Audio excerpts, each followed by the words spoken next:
1 to the 5.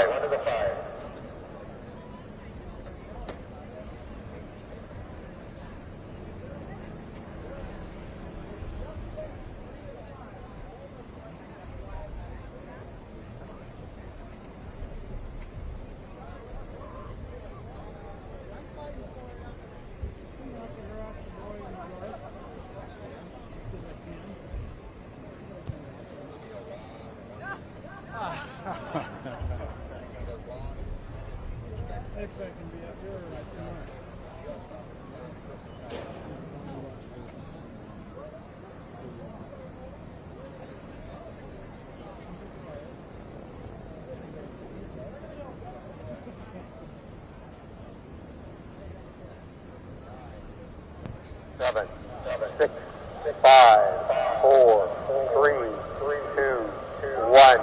Mark, 1 to the 5, 1 to the 5. 1 minute to the 5 minute gun. 1 minute to the 5 minute gun.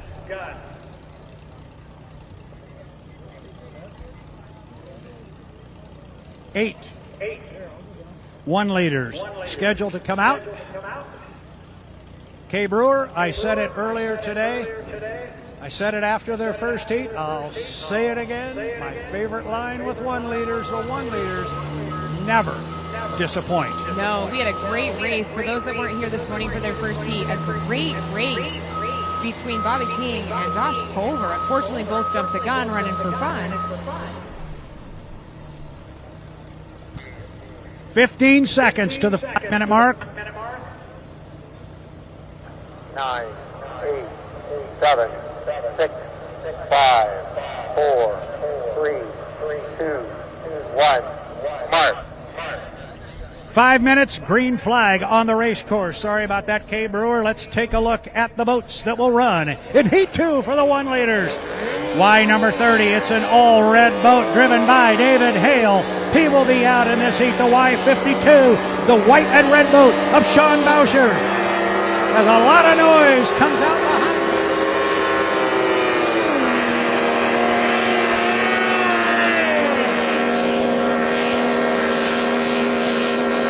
The Y3, Scott Schatz, driving his particular boat. It's powder blue and yellow. We'll also have Robert West in his 1 liter. He calls it the Circus, the Y31. Also have the Y18, blue and white, Fast Eddie Jeff Bernard behind the wheel. That's Jeff that just came away from the dock area. The boat is blue and white. Jeff Conant, we'll keep an eye on him, see if he makes it out in the Y931. This is a beautiful hydroplane, multicolored. It is a pretty one. Bobby King will handle the driving chores of the Y41. That is the green and black Shenanigans. He mistimed the start in the first heat. His boat is fast. He will look to do better this time. The Y45 is a blue boat. Got a blue cowling with orange decks on it. They call it the Beacon Plumbing. Brad Sanchez will handle the driving chores. Keeping an eye open for Josh Culver. He is just now coming away from the dock in the white and orange Y19. The Griggs Ace Hardware. I hear him. I turn around and I see him. We got our boats out on the water, K. Brewer. We are still waiting for Jeff Conant in the Y931 out of Glendale, Arizona to make it out onto the course. Like you said, Brad, he had some motor issues earlier. They've been frantically trying to get into that boat and get it out on the water. So we're going to keep an eye out over here and see if we can get the 931 driven by Jeff Conant out on the water. Coming up on 3 minutes. In fact, Mark, 3 minutes. 3 minutes to the start. New fans, if you haven't seen this before, everything happens on a clock start. The boats are spread all over the race course right now. They will bunch up as we approach the 1 minute mark.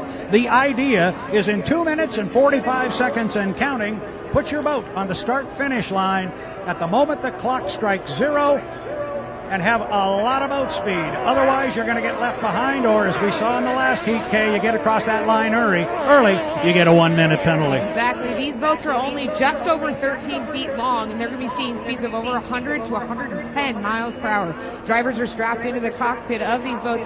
We're going to talk about that last heat again. It was a great run by Bobby King and Jeff, just as they make it out on the course right now. So that's going to be the one to watch. Is going to be that black and green boat driven by Bobby King. And I say keep an eye on the orange and white one of Josh Culver, one of my Tri-Cities neighbors. We'll see what he can pull off. He had a good run, too. So let's hope they're all legal.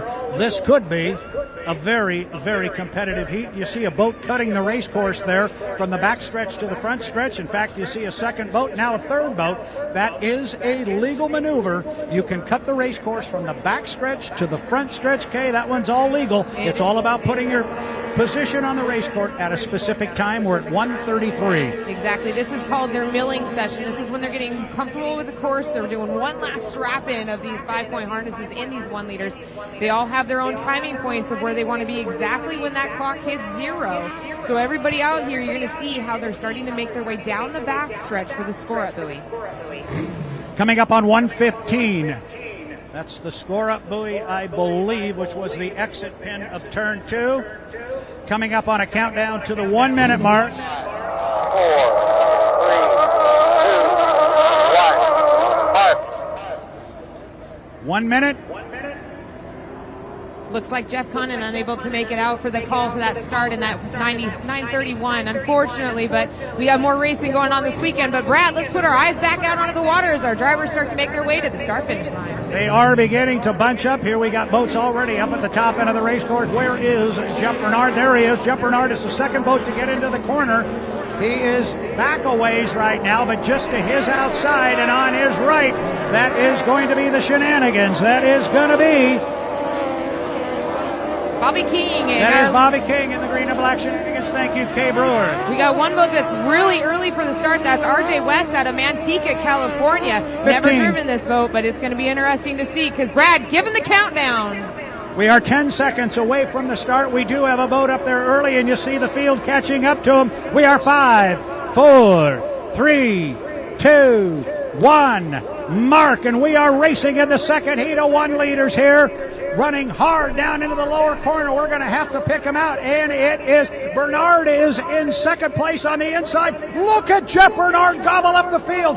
Okay, again, the start is under review. It looked like we had a couple early birds on that start, and that'd be RJ West in the Circus, but we've also got Jeff Bernard. He said on his interview, I'm going to nail this start as best I can, and he's on the inside lane, taking the lead away from RJ West.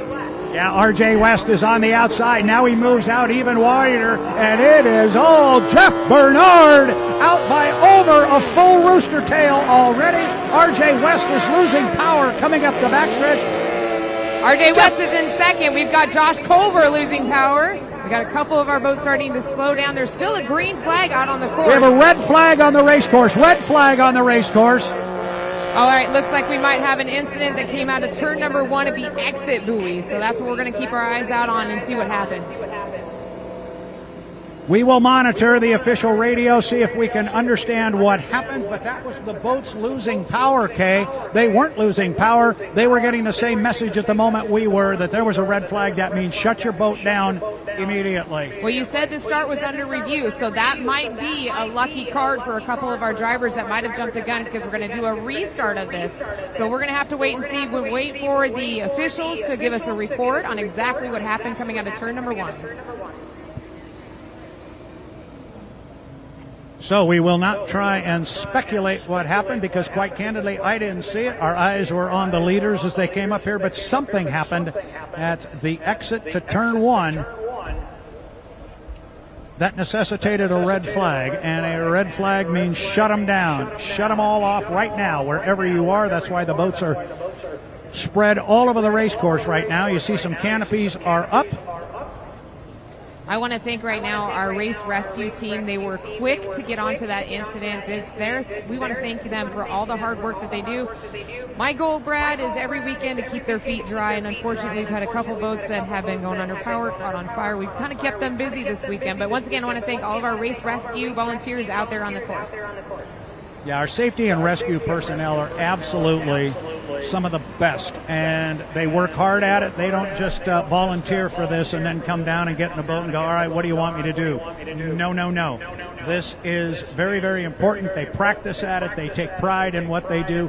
You make a comment that you always hope they can keep their feet dry. My comment that I like to make is I hope our safety and rescue personnel are the most bored people on the planet. I hope they sit out there and bake in the sun and have absolutely nothing to do. But to your point today, all already they have been called upon, and they've been Johnny on the spot. Yes, you noticed how quickly they were on the move to go and see what was going on.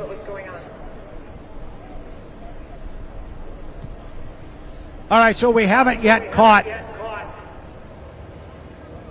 a schedule change and exactly what we're going to do with the 1 liters. However, we are going to move into unlimited qualifying. We've got unlimiteds already in the water. We are going to clear the course of our 1 liters. We're going to try and run the 1 liters after our H1 qualifying. So, as soon as we can get a course opened up, they're going to have to get a note to our 1 liters that are sitting idly in the water waiting to be told they can refire and head back. We'll get the course cleared up, and then we're going to try and go qualifying with our H1 Unlimiteds. Okay, we got a rescue boat heading up the race course here quickly.